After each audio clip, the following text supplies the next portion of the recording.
Hello students, मैं वंदना तिवारी आपके सामने मेघालय बोर्ड द्वारा हिंदी के लिए प्रस्तावित पुस्तक दीप शिखा भाग 2 के दूसरे अध्याय शहीद बकरी का प्रश्नोत्तर आपके सामने लेकर आई हूँ।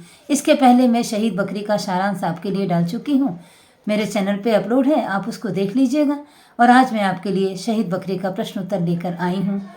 मुझे आशा है आपको परीक्षा में इससे सहायता मिलेगी, और अगर लगता है कि सहायता मिलेगी तो मेरे चैनल को लाइक और सब्सक्राइब का बटन दबा लीजिए। तो प्रारंभ करते हैं शहीद बकरी का प्रश्न उत्तर। पहला प्रश्न यह है कि बाड़े का बंधन युवा बकरी को क्यों पसंद नहीं आया।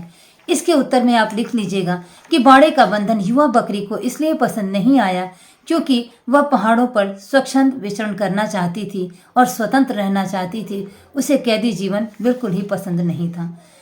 क्वेश्चन नंबर 2 है कि युवा बकरी और भेड़िए की भिड़ंत को अपने शब्दों में लिखिए, शब्दों में वर्णन कीजिए।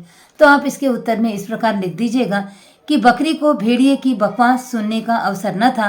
वह तनी पीछे हटती है और जोर से टक्कर मारती है और असावधान भेड़िया चोटिल हो जाता है। अगर बीच में एक पत्थर न आता तो शायद वह डायरेक्ट औंधे मुंह नीचे गार में गिर गया होता।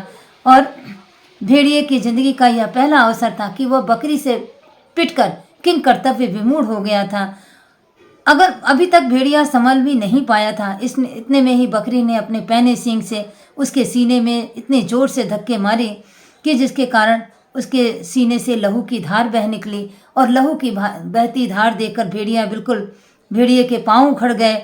और मगर वह एक निरीह बकरी के आगे भाग खड़ा होना उसको नहीं जच रहा था, वह पसंद नहीं आ रहा था। वह पूरे साहस बटोरकर पूरे वेग से बकरी की ओर झपटा और बकरी पहले से ही सावधान थी। वह एक ओर हट गई और भेड़िया पुनः जाकर एक दरख्त, जो कि मोटे से पेड़ को कहते हैं दरख्त, उससे जाके टकरा गया और उसके सिर से भी खून निकलने लगता है। भेड़िया पूरी तरह लहूलुहान हो जाता है।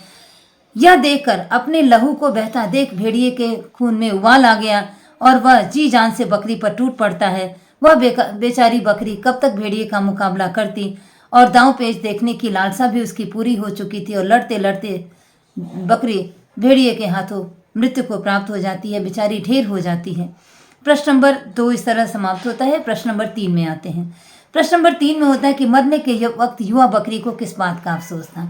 इसके उत्तर में आप लिख लीजिएगा कि मरने के वक्त युवा बकरी को इस बात पर अफसोस था कि उसकी अन्य साथी ने यदि छिपने के बजाय एक साथ मिलकर वार किए होते तो आज बाड़े का कैदी जीवन बिताना नहीं पड़ता और वह पहाड़ों पर स्वच्छंद और निशंक विचरण करती होती। इस तरह क्वेश्चन नंबर 3 कंप्लीट होता है। क्वेश्चन नंबर 3 के बाद क्वेश्चन नंबर 4 में यह क्वेश्चन है कि मैना को युवा बकरी के किस आचरण पर गर्व था। इसके उत्तर में आप लिखिएगा कि मैना को युवा बकरी के अत्याचारी का सामना करने के साहसिक आचरण पर गर्व था, क्योंकि बकरी मर जरूर गई किंतु भेड़िए को भी दूसरी बकरियों पर हमला करके उनको मारने के लिए लायक उनसे जीवित नहीं छोड़ा। इस तरह मौखिक का सारे क्वेश्चन समाप्त होते हैं और लिखित के प्रश्न में आते हैं। तो लिखित का जो क्वेश्चन नंबर 1 है वह ये है कि बकरियों ने खुले पहाड़ पर चढ़ना छोड़ बाड़े में रहना क्यों स्वीकार किया, या बाड़े का जीवन क्यों स्वीकार किया। इसके उत्तर में आप लिख दीजिएगा कि एक शिकारी भेड़िया रोज एक न एक बकरी का शिकार कर लेता तो मृत्यु के भय से बकरियों ने खुले पहाड़ों पर चरना छोड़कर बाड़े का जीवन स्वीकार कर लिया और बाड़े में बंद रहना स्वीकार कर लिया। इस तरह क्वेश्चन नंबर 1 जो लिखित का है वो समाप्त होता है। क्वेश्चन नंबर 2 में आते हैं कि बाड़े के बकरियों ने युवा बकरी को भेड़िए से ना भिड़ने की सलाह क्यों दी। तो बाड़े की बकरियों ने युवा बकरी को भेड़िए से भिड़ने की सलाह इसलिए नहीं दी क्योंकि भेड़िए के मुंह बकरियों का खून लग चुका था, वह युवा बकरी को मार सकता था। इसलिए बाड़े की बकरी ने युवा बकरी को भेड़िए से ना भिड़ने की सलाह दी। क्वेश्चन नंबर 3 है कि बकरी के मारे जाने पर तोता क्यों मुस्कुराया। इसके उत्तर में आप लिख लीजिएगा कि बकरी के मारे जाने पर तोता इसलिए मुस्कुराया क्योंकि तोते को यह लगा कि भेड़िए से भिड़कर युवा बकरी मृत्यु को प्राप्त हो गई और उसे कुछ भी प्राप्त नहीं हुआ, ऐसा तोते को लगता है। प्रश्न नंबर 4 में भेड़िए के अत्याचारों से सामना करने के लिए या मुक्ति पाने के लिए बकरियों को क्या करना चाहिए था। इसके उत्तर में आप लिखेंगे कि भेड़िए के अत्याचारों से मुक्ति पाने के लिए बकरियों को छिपने के बजाय एक साथ मिलकर वार करना चाहिए था। यदि वे आज एक साथ मिलकर भेड़िए का मुकाबला किए होते तो आज सभी बकरियां बाड़े का कैदी जीवन व्यतीत करने के बजाय पहाड़ों पर स्वच्छंद और स्वतंत्र विचरण कर रही होती।